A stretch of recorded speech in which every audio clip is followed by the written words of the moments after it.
Hello மக்களே, welcome to சுடுதண்ணி. இன்னைக்கு நம்ம வீடியோவில் kitchen cleaning hacks and tips நான் ஃபாலோ பண்ணுறதா உங்களுக்கு சொல்லியிருக்கேன். உங்களுக்கு ரொம்பவே யூஸ்ஃபுல்லாக இருக்க போது. இப்போ வாங்க வீடியோக்குள்ளே போகலாம். நம்ம வீட்டில் எண்ணெய் வைக்கிறதுக்குன்னு ஒரு ட்ரே கண்டிப்பாக வச்சுருப்போம். அதில் டைரெக்டாக நம்ம ஜாடி வைக்காமல் இந்த மாதிரி டிஷ்யூ பேப்பர் போட்டு அது மேலே ஜாடி வைங்க. அப்போ எண்ணெய் ஸ்பில் ஆகுறது நல்லாவே தெரியும். டிஷ்யூ பேப்பர் ஏன் சொல்கிறேன் அப்படின்னா, அது நல்லா எண்ணெயை அப்சார்ப் பண்ணிக்கும். நார்மல் பேப்பர் மாதிரி இருக்காது. ட்ரேயில் அந்த பிசுக்கு ஒட்டவே ஒட்டாது. க்ளீன் பண்ணுறதுக்கு ரொம்பவே ஈஸியாக இருக்கும், மாற்றுறதுக்கும் ஈஸியாக இருக்கும். அடுத்த டிப் பார்த்திங்கன்னா, நம்ம வீட்டில் பால் முட்டை அந்த மாதிரி எப்பயாவது சிந்திரும். அதை எவ்வளோ தான் தொடச்சாலும் அந்த ஸ்மெல் போகவே போகாது. அப்படி இருக்கும் போது ஒரு கப்பில் 2 டீஸ்பூன் கம்ஃபர்ட் சேர்த்துக்கோங்க. அதை சேர்த்துட்டு நல்லா டைல்யூட் பண்ணிக்கோங்க. 2 டம்ளர் தண்ணி ஊற்றி கூட டைல்யூட் பண்ணிக்கலாம். கம்ஃபர்ட்டோ இல்லை எந்த ஒரு ஃபேப்ரிக் கண்டிஷ்னர்னாலும் பரவாயில்ல. இந்த மாதிரி டைல்யூட் பண்ணிவிட்டு நம்ம நார்மலாக மேடை துடைக்கிறதுக்குன்னு ஒரு துணி வச்சுருப்போம். அதை வச்சு நல்லா துடைச்சி விட்டுருங்க.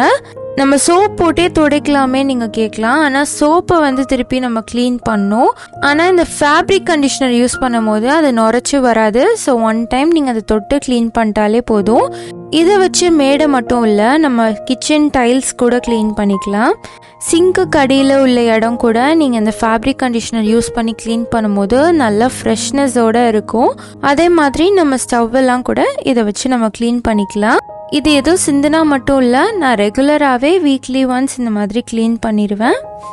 அடுத்த டிப் பார்த்திங்கன்னா, இந்த மாதிரி கவர்ஸ் எடுத்து வச்சுக்கோங்க.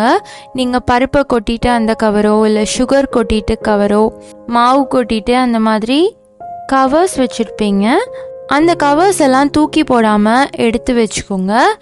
இந்த கவர்ஸை தான் நான் கிச்சனுக்கு பக்கத்தில் வேஸ்ட் போடுறதுக்கு யூஸ் பண்ணுவேன். டெய்லி ஒவ்வொரு கவர்னு எடுத்து ஒன்று ஒன்றா யூஸ் பண்ணுவேன். அதுக்கு இந்த மாதிரி கொஞ்சம் மீடியம் சைஸில் ஐஸ்கிரீம் டப்பா மாதிரி ஏதாவது எடுத்து வச்சுக்கோங்க. ஐஸ்கிரீம் டப்பான்னு இல்லை, நீங்கள் எந்த டப்பா வேணாலும் யூஸ் பண்ணலாம். வேஸ்ட்டாக இருக்க பிளாஸ்டிக் டப்பாவை தான் நம்ம எடுத்திருக்கோம். இதில் அந்த கவரை ஃபுல்லாக ஓப்பன் பண்ணி போட்டு வச்சுருங்க. இதை போட்டு வச்சிட்டிங்கன்னா நீங்கள் நிறைய குப்பை இதிலே போட்டுடலாம். வெட் வேஸ்ட்டை டைரெக்டாக டஸ்ட்பினில் போடும்போது அதை அடுத்த நாள் காலையில் டிஸ்போஸ் பண்ணுறதுக்குள்ளே சொட்ட ஆரம்பிச்சிரும். அதுக்கு இந்த மாதிரி கவர் யூஸ் பண்ணிங்கன்னா நல்லா தாங்கும். அப்படியே க்ளோஸ் பண்ணி இதை கட்டிட்டு தூக்கி போட்டுடலாம். இதை நான் எப்போவுமே சிங்க் பக்கத்தில் வச்சுப்பேன். ஸோ நம்ம தட்டுலேருந்து போடுற வேஸ்ட்டு, டிகாஷன் வேஸ்ட்டு அந்த மாதிரி போடுறதுக்கு இந்த கவர் தான் யூஸ் பண்ணுவேன். கைப்படாமல் க்ளீன் பண்ணுறதுக்கு ரொம்பவே ஈஸியாக இருக்கும். அடுத்த டிப் பார்த்திங்கன்னா, நம்ம சிங்க்கில் இந்த மாதிரி ஹோல் கொடுத்துருப்பாங்க. ஆனால் இது கொஞ்சம் பெருசாக இருக்கனால ரைஸோ கருவேப்பிலையோ எதுனாலும் உள்ளே போயிடும். அப்புறம் கொஞ்ச நாள் கழித்து நம்மளுக்கு சிங்க்கை அடைச்சிக்கும். அப்புறம் அதுக்கு ஒரு ஆள் போட்டு க்ளீன் பண்ணோம். அதுக்கு பதிலாக இந்த மாதிரி சிங்க் ஃபில்டர் கிடைக்கும். இதை நீங்கள் உங்கள் சிங்க் ஹோல் சைஸ்க்கு ஏற்ற மாதிரி வாங்கி இதில் இப்படி போட்டுட்டிங்கன்னா எல்லாமே இதில் கலெக்ட் ஆகிடும். நீங்கள் லிட்ரலாக ஃபில்டர் பண்ணி போடுற மாதிரி தான். ஸோ ரொம்ப நீட்டாகவே உங்கள் சிங்க் மெயின்டைன் ஆகும். அடுத்த டிப் பார்த்தீங்கன்னா, என்னோட சிங்க் கிட்ட எப்போவுமே இந்த 2 வாஷ் இருக்கும். ஒன்று டிஷ் வாஷ் லிக்விட், இன்னொன்று ஃபேப்ரிக் லிக்விட். அதை இந்த மாதிரி குட்டியான பாட்டிலில் நான் எப்போவுமே ஃபில் பண்ணி வச்சுக்குவேன். ஸோ சிங்க் பக்கத்தில் ரொம்ப பெரிய பெரிய பாட்டிலாக இல்லாமல் இந்த குட்டியாக இருக்கிறனால எப்போவுமே இங்கே ஹேண்டியாக இருக்கும். அடுத்த டிப் பார்த்தீங்கன்னா, இந்த ஸ்பாஞ்ச் எல்லாருக்குமே தெரிஞ்சிருக்கும். நம்ம கிச்சனில் க்ளீன் பண்ணுறதுக்கெலாம் யூஸ் பண்ணுவோம். ஆனால் இதை எப்போவுமே நம்ம அலசிட்டு வச்சுருவோம். அப்படி வெறுமனா அலசிட்டு வச்சிங்கன்னா இது அந்த அளவுக்கு ஃப்ரெஷ்ஷாக இருக்காது. ஒரு 3 days ஒன்ஸோ 2 days ஒன்ஸோ இல்லை ஏதாவது ஹெவியான ஐட்டம்ஸ் க்ளீன் பண்ணுறீங்க அப்படின்னா உடனே அந்த ஃபேப்ரிக் வாஷ் போட்டு நல்லா துவைச்ச மாதிரி அலசிட்டு வச்சுருங்க. இதை அப்பப்போ இந்த மாதிரி க்ளீன் பண்ணி வச்சிட்டிங்கன்னா உங்களுக்கு கிச்சனில் யூஸ் பண்ணுறதுக்கு ரொம்பவே சூப்பராக இருக்கும். துணி எப்போவுமே ஃப்ரெஷ்ஷாக இருக்கனால உங்களுக்கு பிசுக்கும் தேவையில்லாத ஸ்மெல் எதுவுமே வராது.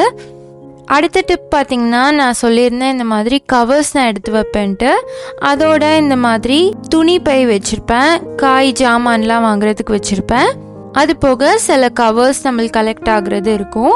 இது எல்லாத்தையும் ஒரே இடத்துல ஒரு பையில் போட்டு நான் வச்சுருவேன். துணி பையை அடுக்கி அதை ஒரு சைடும், இந்த மாதிரி கவர்ஸை ஒரு சைடும் நான் வச்சுருவேன். இதை எப்போவுமே என்னோடய ஃப்ரிட்ஜ் கிட்ட ஒரு ஹூக் மாட்டி அதில் மாட்டி வச்சுருப்பேன். ஸோ டக்குன்னு ஏதாவது வேணும்னா போய் எடுக்கிறதுக்கு ரொம்ப ஈஸியாக இருக்கும். நம்மளுக்கு எப்போவுமே அங்கங்கே கவரு பையன்ட்டு சொருகி வைப்போம். அந்த மாதிரி வைக்காமல் இந்த மாதிரி கலெக்ட் பண்ணி வச்சிட்டிங்கன்னா ரொம்ப ஹேண்டியாக எடுக்கிறதுக்கு ரொம்பவே ஈஸியாக இருக்கும். அப்படி இல்லைன்னா இந்த மாதிரி எஸ் ஹூக்கு கூட கிடைக்கும். இதை நீங்கள் ஜன்னலில் மாட்டிக்கலாம். நான் இந்த எஸ் ஹூக்கையும் மாட்டி வச்சுருக்கேன். இதில் லஞ்ச் பேக்கு ஜூட் பேக் அந்த மாதிரி மாட்டுறதுக்காக யூஸ் பண்ணுவேன். ஸோ எல்லாமே எனக்கு பக்கத்துலேயே இருக்கும். ரொம்ப ஈஸியாக இருக்கும் எடுக்கிறதுக்கு. அடுத்த டிப் பார்த்திங்கன்னா இந்த மாதிரி எண்ணெய் பாத்திரம், இதை கழுவுறது ரொம்பவே கஷ்டம். ஸோ எண்ணெய் ஊற்றிட்டு நீங்கள் இந்த மாதிரி ஜாடி எடுத்திங்கன்னா கழுவுனதுக்கு அப்புறம் கூட தொட்டிங்கன்னா பிசுக்குன்னு இருக்கும். ஸோ அதை எப்படி க்ளீன் பண்ணுறதுன்னு பார்க்கலாம். ஃபர்ஸ்ட்டு இந்த ஜாடியை நல்லா நார்மல் சோப் போட்டு வாஷ் பண்ணிடுங்க. வாஷ் பண்ணி எடுத்ததுக்கப்புறமா நம்ம இதை தொட்டால் கண்டிப்பாக பிசுக்குன்னு தான் ஒட்டும். ஏன்னா ரொம்ப நாள் நம்ம சுட்ட எண்ணெய்லாம் ஊற்றி வச்சுருப்போம். ஸோ அது காலியாகிற வரைக்கும் அந்த ஜாடியை நம்ம யூஸ் பண்ணிட்டு தான் இருப்போம். ஸோ எம்டி ஆனதுக்கப்புறம் தான் நம்ம கழுவ முடியும். ஸோ இந்த ஜாடியை நல்லா வாஷ் பண்ணிவிட்டு இதில் 1 டீஸ்பூன் ஆப்ப சோடா, 2 டேபிள் ஸ்பூன் வினிகர், அதோட இது ஃபில் ஆகுற அளவுக்கு சுடு தண்ணி ஊற்றிக்கோங்க. இதை ஊற்றி இந்த தண்ணி ஆறுற வரைக்குமே நம்ம அப்படியே வச்சிடலாம். அட்லீஸ்ட் ஒரு 1 hour அதை அப்படியே விட்டுருங்க. 1 hourக்கு அப்புறமா இந்த தண்ணி நல்லா ஆறியிருக்கும். தண்ணியெல்லாம் கீழே ஊற்றிட்டு நீங்கள் நார்மலான சோப் போட்டு நல்லா கழுவிடுங்க. ஸோ நார்மலான சோப் போடும் போதே அந்த பிசுக்கு எல்லாமே போயிடும். நீங்கள் அழுத்தி எந்த ஸ்க்ரப்பர் போட்டு தேய்க்கணும்லாம் இல்லை. ஸோ இதுக்கு நம்ம எஃபர்ட்லெஸ்ஸாக கை வலிக்காமல் ரொம்ப ஈஸியாக கழுவிடலாம். ஸோ உங்களுக்கு இந்த டிப்ஸ்லாம் ரொம்பவே யூஸ்ஃபுல்லாக இருந்திருக்கும்னு நம்புகிறேன். இந்த வீடியோ உங்களுக்கு பிடிச்சிருந்தா லைக் பண்ணுங்கள். சுடுதண்ணி சேனலை சப்ஸ்கிரைப் பண்ணுங்கள். தேங்க்யூ.